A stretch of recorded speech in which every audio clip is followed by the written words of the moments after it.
Amerika Birleşik Devletleri, Sovyetler Birliği, daha sonra Rusya diyelim, İngiltere, Fransa, Almanya hep bu devletleri destekliyor. Kürtleri değil.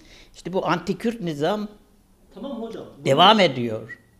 Bunun mantığını anlamaya çalışıyorum. Bu devletlerin bu anti-Kürt nizamdan ne gibi bir çıkarı var? Çıkarı şu olabilir.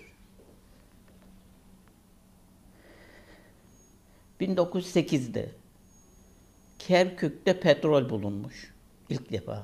1908. 1912-13 yıllarında işletilmeye başlanmış. Bu İngiltere bakımından çok önemliydi. 1920'li yıllarda İngiltere tarafından çok önemliydi. İngiltere o zamana kadar Bakü petrollerinden faydalanıyordu. Bakü, Azerbaycan. Ama orada Sovyetler Birliği, yani Bolşevik rejim orada egemen olunca İngiltere oradan ayrılmak durumunda kaldı. İşte güneyde de Kerkük'te de bir petrol bulunmuş. O petrol İngiliz sanayi bakımından çok önemlidir. Bu bakımdan İngiltere o bölgenin, hani Irak diye bir şey tasarlıyor ya, bir devlet kurmaya, sömürge bir devlet kurmaya çalışıyor Irak adında. İşte onu, Kerkük'ü o bölge içerisinde tutmaya çalışıyor. 1919, 1920, 21 yıllarında Mustafa Kemal ile İngiltere arasında diplomatik çatışmalar vardır. Kerkük üzerinde, Musul üzerinde. O zaman hani şimdi Kürdistan diyoruz ya, Güney Kürdistan'ın güneyi, Hevler, Süleymaniye, Duhok ve Kürdistan'ın koparılmış öteki alanlar, örneğin Şengal, Kerkük, Hanekin gibi alanlar. Bunların tamamı Musul vilayetiydi. Irak 3 vilayetti. Musul, Bağdat, Basra. 3 büyük vilayeti vardı Osmanlı döneminde. Bu Musul vilayeti. İşte Musul vilayetinde petrol bulunmuş. İngiltere petrolü kendi tasarladığı alanda bulunmasını istiyor. Diplomatik çatışma budur. Kerkük üzerinde, petrol üzerinde. Mustafa Kemal şunu söylüyor: bura bizim atalarımızdan kalmadır. Atalarımız burada 300 yıl, 400 yıl at koşturdu. Bura bizimdir. İngiltere'de buna karşı, yani yeni bir devlet kurmaya çalışıyor ya, sömürge devlet Irak diye. Onun egemenliği altında olmasını istiyor. Diplomatik çatışma budur. Ama 22 sonundan itibaren, 1922 sonundan itibaren benim kanımca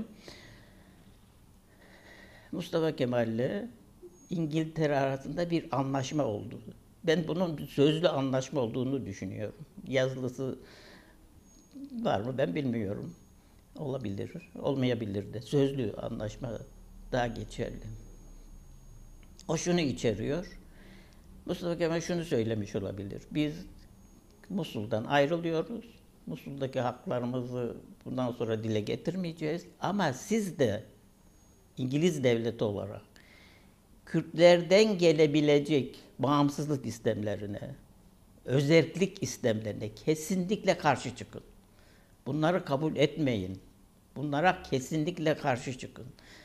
Bak, biz şunu biliyoruz: İngiltere'nin özerk yönetim kurmadığı tek alan Kürdistan'dır. Özerk yönetim kurmadığı, bir de özerk yönetimin kurulmasına engel olduğu. Mesela Kürtler her zaman bunun için dile getiriyorlardı. 1920'lerde de 30'larda da özerklik diyorlardı. Siz bunu Mustafa Kemal'le olabilecek olduğuna inandığınız ya da düşündüğünüz o gizli sözlü anlaşmaya bağlıyorsunuz değil mi?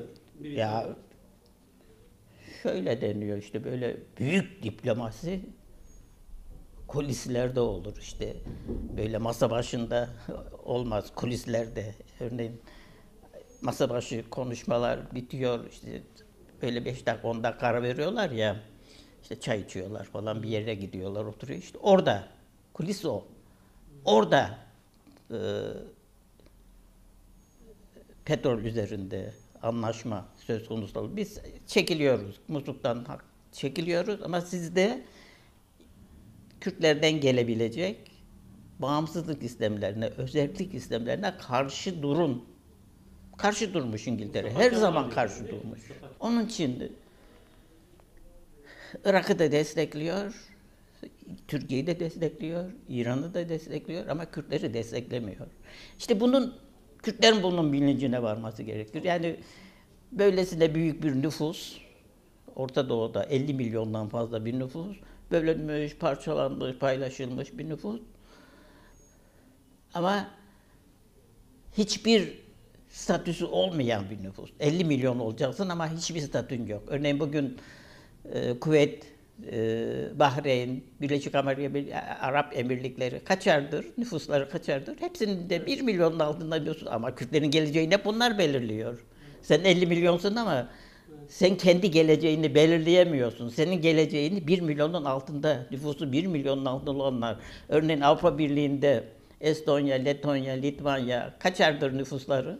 Hepsinde 2 milyondur, 2,5 milyondur.